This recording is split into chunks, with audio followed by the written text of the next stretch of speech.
So, today we are going to look at this 1993 Grumman Tiger. Take her up for a flight, have a look around it, and go into a little bit of detail about it. Hi, this is Mark from Skywagon University. Today we're going to look at the Grumman Tiger.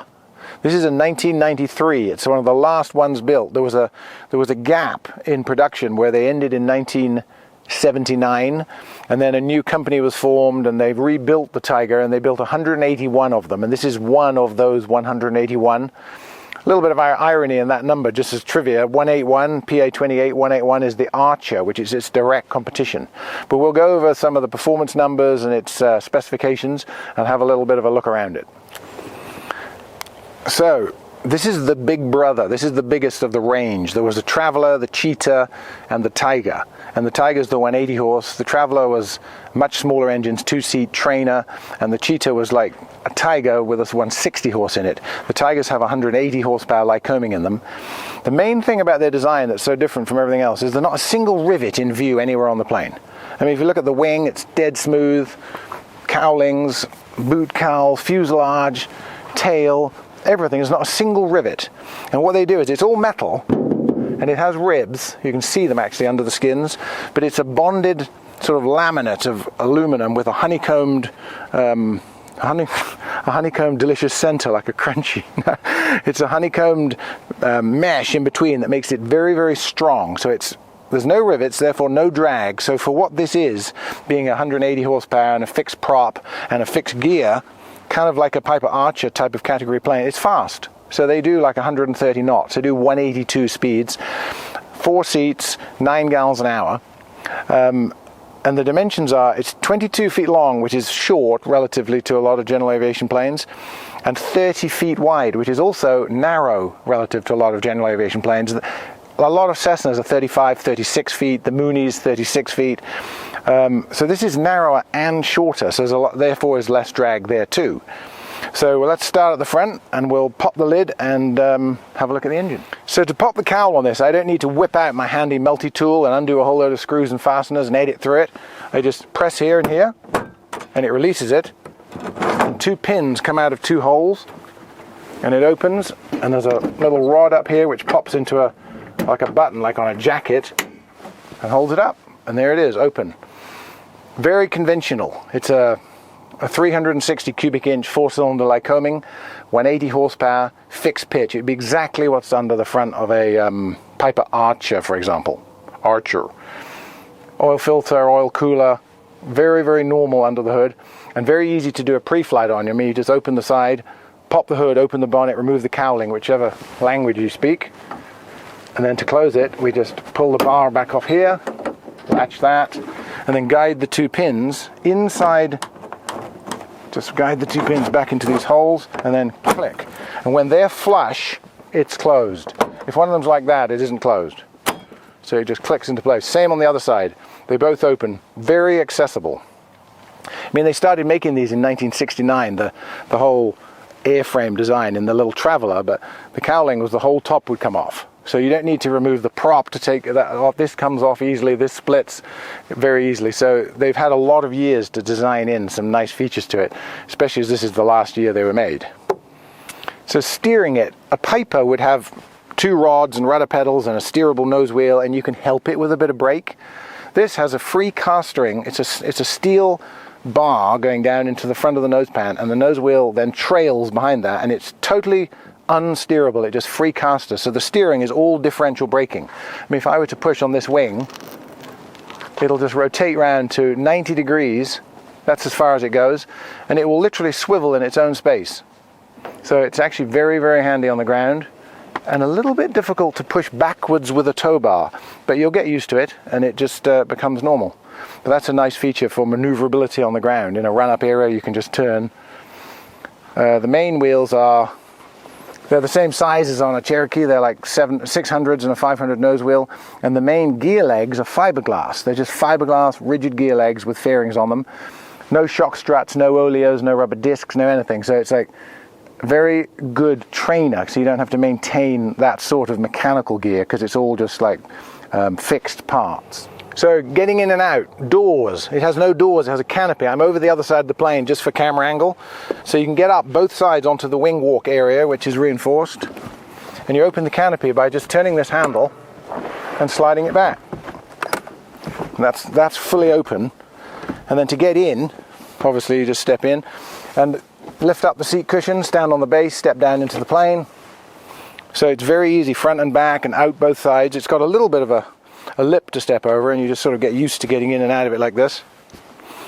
But we'll have a close-up of the cockpit and interior and all the details in here soon when we get ready to fly it. I just wanted to show you how easy, how accessible it is. And also, there's a position about here on the rail where you can actually fly it with it open.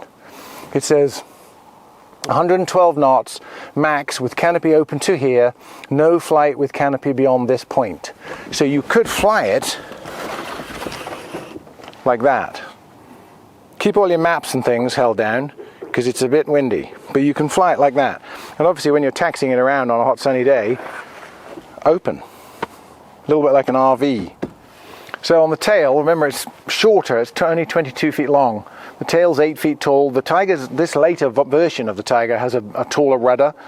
Well, Tigers have taller rudders too. The horizontal stabilizer is wider on a Tiger too. And it's very conventional. It's fixed, horizontal, large elevator with a very effective trim tab. And we're going to be flying it later. See how it's like a Piper. It's sort of linked to the motion of the elevator. So pretty conventional. And again, no rivets anywhere on it. Very smooth. So baggage and gross weights and useful loads. The gross takeoff weight in a Tiger is 2,400 pounds, and its empty weight is 1,500 pounds. So the useful load is 900 pounds, and of that 900, 300 is used up by the 52 gallons of gas. Tigers carry 52, Cheetahs carry 37. So 52 gallons of gas, 900 pound useful load, very even with its competition, very similar to other planes of its type.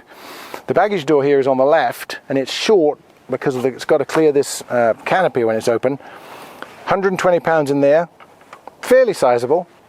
It's definitely a 4-seat luggage kind of plane. And it's obviously on the left, not on the right, like on a Cherokee. Okay, so to start it, I've got the 8 radios on already, and I normally don't do that when I start the engine, but the radios are on so that the microphone works. I'm going to start it with the radios on. So mixture rich, crack the throttle, it's already run once, so fuel pump on, and clear!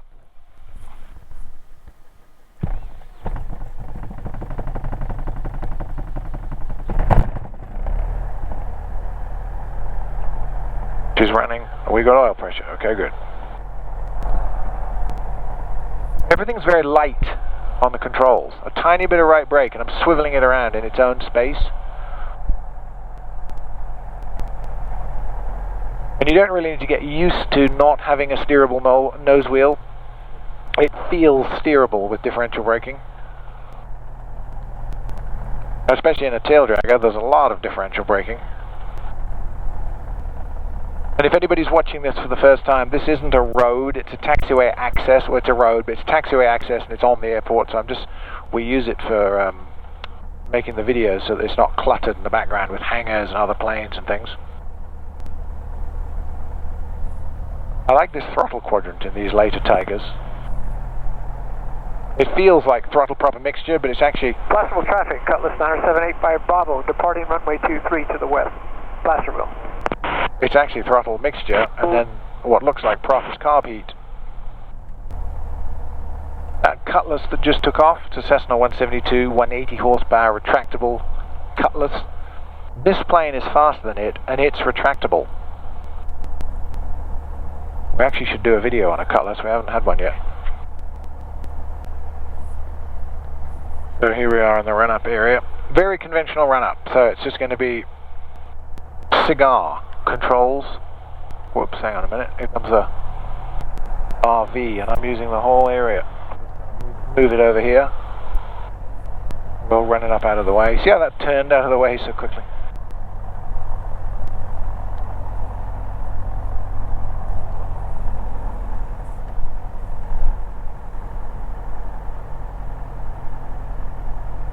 Okay, so cigar is controls, instruments, gas, attitude, run up. Controls.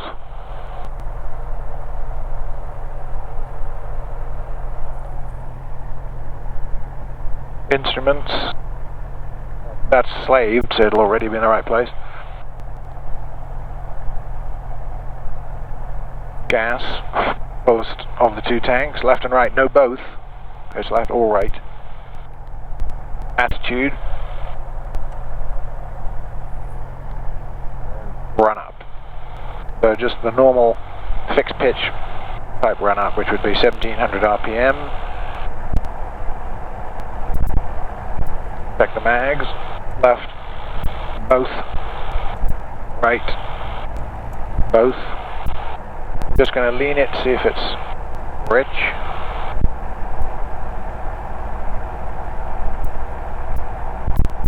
Guess I'm going to go about halfway back on the lean. Car beat. Be a drop in the RPM.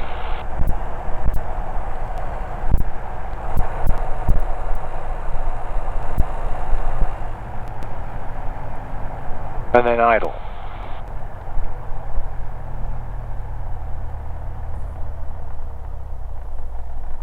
Plus fuel traffic. 82 Sierra Tango departing runway 23, right crosswind departure.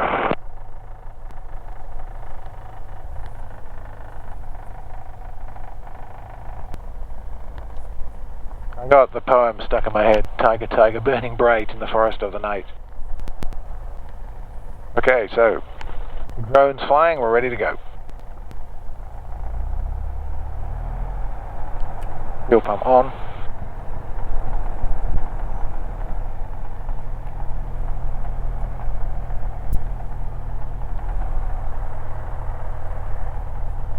Check final. Placerville, Grumman 1197 Zulu, departing runway 23, a local flight, Placerville.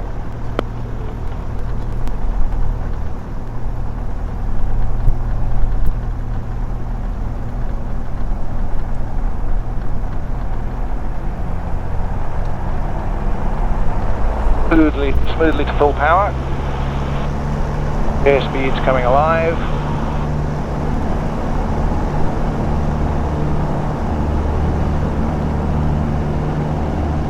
And we're flying. Everything's nicely laid out. Big obvious fuel gauges, trim right in the middle. Excellent visibility all around. I mean, just me and half tanks, and here we are climbing out at, what, there's 1,000 feet a minute coming up. Doing 80. Absolutely perfect day to fly. Placerville, Tiger 97 Zulu on left crosswind for 23 at Placerville. Very light. Very, very light on the controls. The traffic makes you kind of want to race it around, though, like nimble it is. It's 6 feet narrower than the Mooney, and it has more aileron travel on shorter wings, so it's very, very responsive and light, nice to fly. Rancho Marietta traffic, Warrior 785, left downwind 22 retard the Rancho. throttle back to 2400 RPM since we're already at altitude, and way above it actually. For Zulu, shuttle final runway 30. Throttle back to 2300.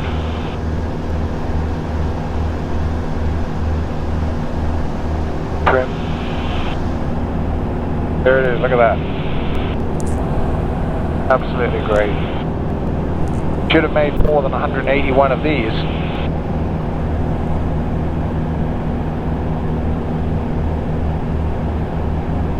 Little tidbit of info, since the camera's pointing right at the mountains, there's 130% of normal snowfall up there this year. So I think the drought's probably over, because that's going to drain down and fill the reservoirs all summer. Okay, I'm just retarding the throttle a little bit. Placerville 97 Zulu is on a high left base for 23 at Placerville for stop.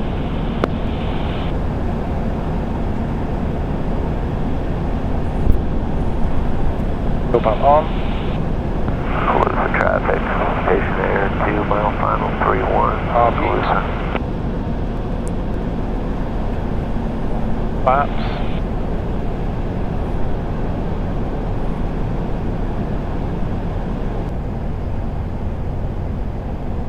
We're doing 80. Turning base. Willows. Skyhawk 2031 is crossing midfield for a left downwind to 34. Willows. Rancho Marriott to Traffic Warrior 785, left base 22 Rancho. Turn those guys down. Placerville. 97 Zulu is on a long final for 2-3, a full stop at Placerville. So landing it is just like landing a Cherokee 180 or similar type of plane.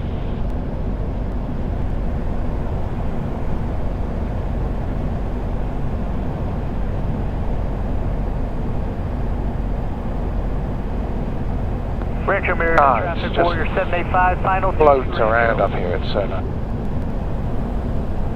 Really light feel, very light feel in pitch and roll, so it's not like you got one heavy, one not. It's the whole thing is incredibly well balanced. I can see why people like these so much. This plane has had a massive amount of interest the moment I advertised it. Placerville, the Tiger's on short final, full stop at Placerville. We're doing 75. Traffic, Skyhawk 2031.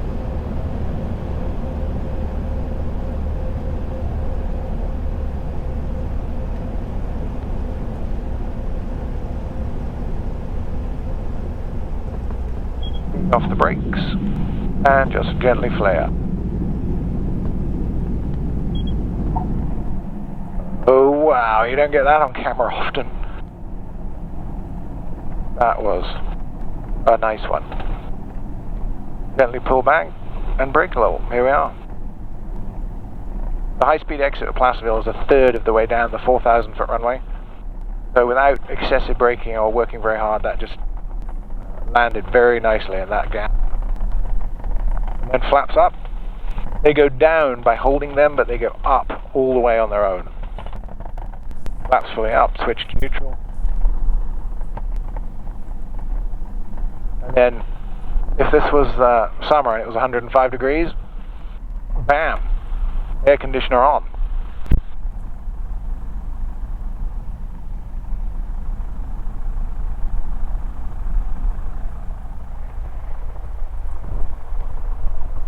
Like driving a sports car.